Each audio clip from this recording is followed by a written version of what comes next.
7ویں، 8ویں، 9ویں، 10ویں 4 آیتوں میں اس اعلان برات کی حکمت کا بیان ہے جو سورۃ توبہ کی ابتدائی آیت میں ذکر کیا گیا ہے۔ اس آیت میں عہد شکنی کرنے والے مشرکین کی طبی خست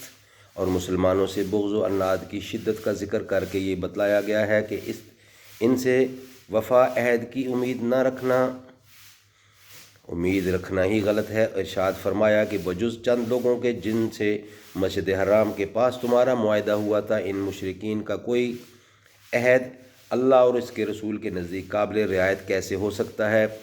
جب کہ ان کا یہ حال ہے کہ اگر ان کو کسی وقت بھی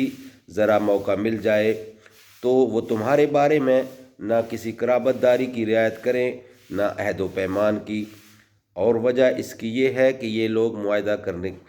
کے وقت بھی دل میں اس کے پورا کرنے کا کوئی ارادہ نہیں رکھتے،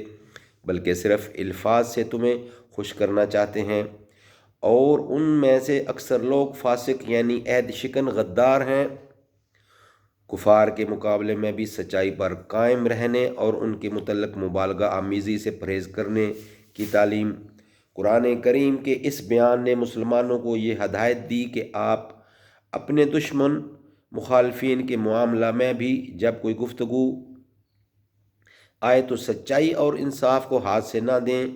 مبالغہ آمیزی سے کام نہ لیں، جیسا کہ ان آیات میں مشرکین مکہ کے بارے میں اس کی پوری رعایت کی گئی ہے کہ اگرچہ معدود چند لوگوں کے سوا سبھی نے عذر و عہد شکنی کی تھی، اور ایسے حالات میں عام طور پر کہنے والے سبھی کو برا کہا کرتے ہیں، مگر قرآن کریم نے إِلَّا الَّذِينَ عَاهَدتُّمْ عِندَ الْمَسْجِدِ الْحَرَامِ فرما کر ان لوگوں کا استثناء کر دیا جنہوں نے عہد شکنی نہیں کی،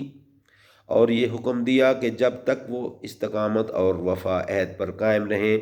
تم بھی عہد پر قائم رہو، دوسرے لوگوں کی خیانت سے متاثر ہو کر ان کے عہد کو نہ توڑو۔ اس کے بعد عہد شکنی کرنے والوں کا جہاں یہ حال بیان فرمایا کہ ان لوگوں کے دلوں میں شروع ہی سے خیانت تھی، وفائے عہد کا ارادہ ہی نہیں تھا، یہاں بھی اکثر ہم فاسقون فرما کر اشارہ کر دیا کہ ان میں بھی سب کا یہ حال نہیں، بعض شریف لوگ ایسے بھی ہیں جو عہد پر قائم رہنا چاہتے تھے مگر دوسروں کے سامنے ان کی بات نہ چلی۔